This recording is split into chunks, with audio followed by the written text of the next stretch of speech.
Jim McMahon, worldwide renowned Chicago Bear quarterback. When you think of the Chicago Bears, you think Ditka, Urlacher, Yep. Jim McMahon, Yep. and Chris Farley and the boys. There it is. That's literally what you think of, okay?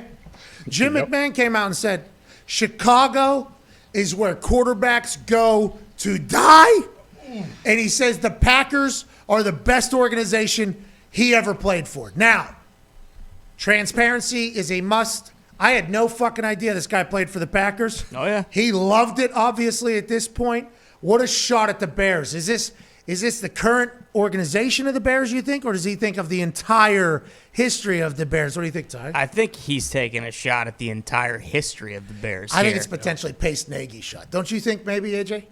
I think it's a shot at them, but it's also a shot at the organization when he was there. If he had an unbelievable experience and feels like they do that, that they'll develop QBs, then he probably wouldn't have said this. I've been around Jimmy, man. He is awesome.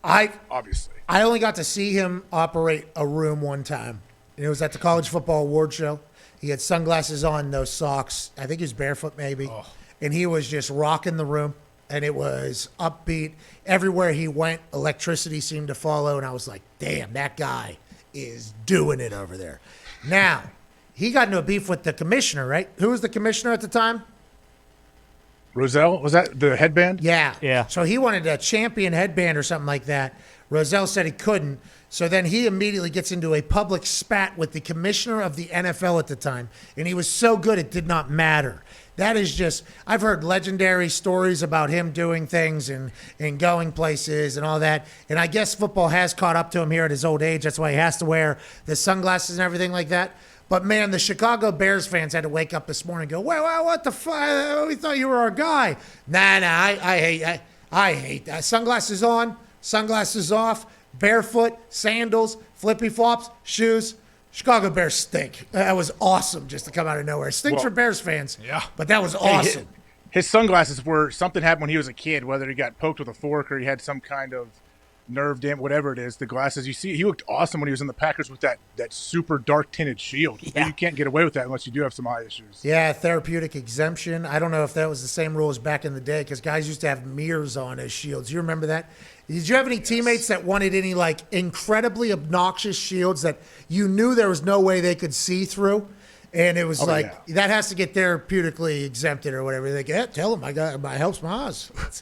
It's impossible. It's impossible to see with those things. I don't know how you see. I wore a clear visor for like one period when I was in college, and I felt like it was making me. I was like dizzy. I felt like I had vertigo because the curvature and everything. You really have to get used to it. And also when you're breathing, it's heating up. It gets a little foggy, and I like to be perfectly clear. Like anybody that catches a ball likes to have great vision with that whole thing. It does up the swag, though. I remember I think I had a visor for one practice as well, and I just went out. It was just strictly. It was OTAs. It was just strictly to get a pop, out of some people. And I think my lower bar was too low, so the shield actually was above it. It was almost like there was a space in between that thing. And I was doing it just as like a joke, obviously, to get a little bit of a reaction, a little bit of juice.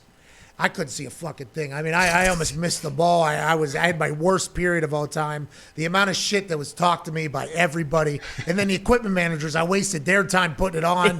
They had to take it off. I was like, I'm so sorry in this whole thing. They've struck down on the rules on those things and everything. It's not as popular anymore either, is it? Rules. I feel like, 10 years ago, like damn rules. near everyone was wearing them. The rules is the rules. They did not want anybody wearing those, I don't think.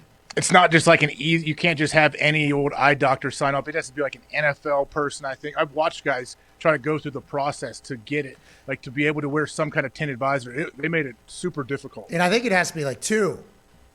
Yeah, there's no like, you can't really get around it. It seems like you pretty much have to really have an issue to actually wear a tinted visor.